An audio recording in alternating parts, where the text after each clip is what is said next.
name is Nicole Starosielski. I'm a professor at the University of California, Berkeley, and I'm also working with the SubOptic Foundation.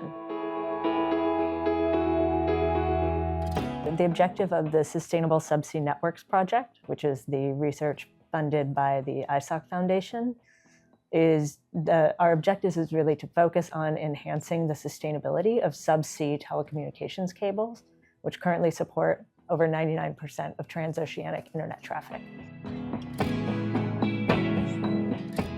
Subsea cables are the backbone of the global internet. They carry 99%, over 99% of all internet traffic under the ocean.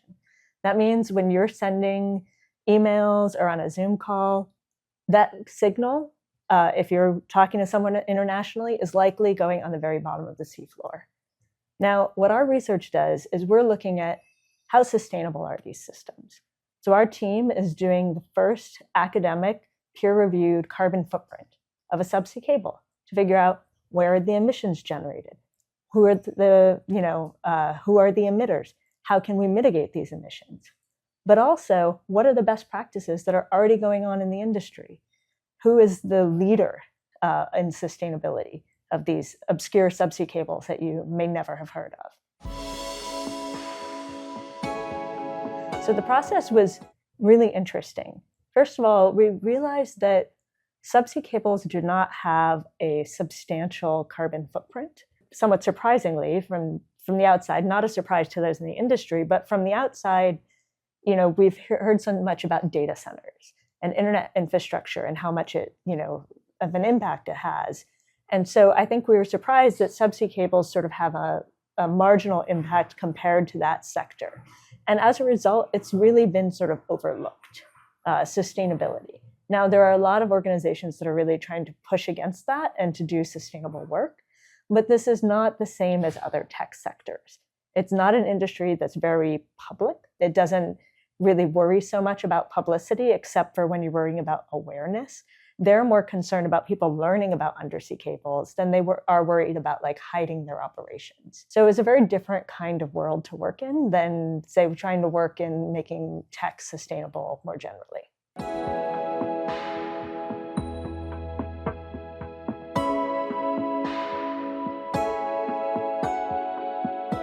So you might imagine that they're really bad for the environment, but actually they're not. Comparatively, everything has an impact, right? But the cables are this big, right? And you could fit, I heard one statistic that was something like you could fit all of the transatlantic cables, like if you were running them lengthwise, you could fit them through a room. These are not large pipelines. These are not power cables. They're telecommunications cables. The emissions that come from the system actually come from the places that we're not so worried about effects on the seabed. Right? You might think, okay, we put a cable on a seabed, we're really worried about that. But there are numerous peer-reviewed independent scientific studies that have shown that it's relatively benign on the seabed. But it does matter where, for example, the steel in the cable comes from. Is that steel sourced from a supplier that is running on a clean grid or a dirty grid? That makes a huge difference in the carbon footprint. Another thing that you might not think about is these cables are on the bottom of the ocean. They're relatively secure, except for when they come close to land, because there are a lot of other seabed users. So fishermen are breaking them all the time, dropping anchors on them, nets. And so you have a lot of ships that have to go out and repair cables. So cable protection, like making sure cables are protected and not broken, actually reduces carbon emissions.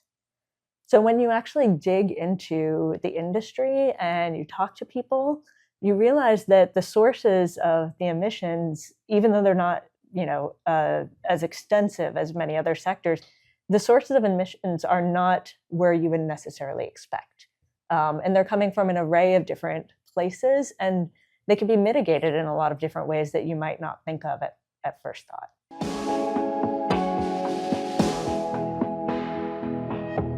For example, there are different parts of a cable life cycle. So you have the manufacturing of the cable. So the manufacturing can be, the emissions can be reduced through sourcing of materials, through proper sourcing of materials, right? There are more environmentally oriented suppliers. There are suppliers of fiber optics that are running on renewable energy. There are currently factories that also have renewable energy. So it's a matter of understanding, even within the industry, what questions to ask. There's also a question when you're thinking about installation and then maintenance. So protection of cables leads to a lowered kind of CO2 footprint, right? So then there's less maintenance over time. So really doing a kind of diligent job in your planning, making sure that you don't have any excess time or travel, making sure that you have a well-protected or an adequately protected cable, that will also help, right? There are ways to increase the sustainability of the ships, but unfortunately, a lot of these are sort of infrastructural and have to follow the broader shipping industry. So we might have come in and say, okay, well, we need to upgrade all the ships. But in fact, you have to have port infrastructure that also gets upgraded. You need fueling infrastructure that also gets upgraded. There aren't that many cable ships, right? This isn't a big market. Then you have the cable landing station. So all of these cables are powered. And that's actually a very minimal part of the emissions footprint. And then you also have the possibility to recover and recycle cables at the end of life, right? And that actually mitigates the footprint as well, because it returns materials to the circular economy. So it's a really complex regulatory picture. So you have things like the International Maritime Organization, right, the IMO. So all the cable ships fall under the IMO. But then you have national regulations governing cable landings. So you have EU regulations governing EU waters. Everybody has a different set of things that they want and are going to have different approaches to sustainability. And I think that that's one of the really difficult things about building a transnational internet, like a truly global internet, is that you have to negotiate a whole range of regulatory regimes. And especially if you want to build a global and sustainable internet, it's really difficult to navigate, to find that regulation, to navigate that regulation. And then the policymakers are always changing. The regulatory regimes are shifting and updating to take sustainability into account, but they're not doing so in uniform around the world.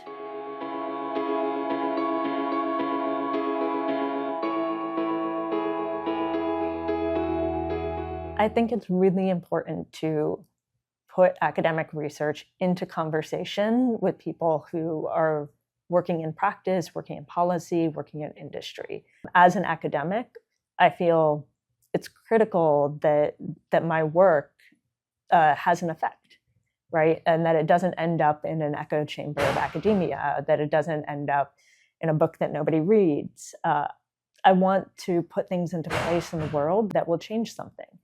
And I think that the people in the cable industry have been really excellent in terms of embracing what academic researchers. I think it's been an interesting process because I don't think many in the cable industry, say 10 years ago, even knew what academic researchers did. And now I think there's a little bit more familiarity that researchers could play a part in the story of the industry. I think that the embrace of the Sustainable Subsea Networks Research Project is evidence of that. I think one of the essential lessons that we have learned is that partnerships are absolutely critical.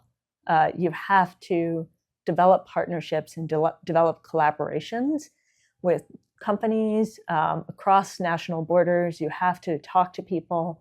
You have to visit and understand people and the kinds of cultures of sustainability, cultures of business operation that they operate within. And you have to learn from that because that's how the cable industry functions, and it's how research on that industry has to function. This research would not have been possible, and it would not have happened without the ISOC Foundation. I can say that the ISOC Foundation completely gave us the startup to formulate an independent but cooperative and collaborative project that the SubOptic Foundation could take and enhance sustainability across the subsea cable industry. It's also done a lot to help those in the industry see what value research can add to their process.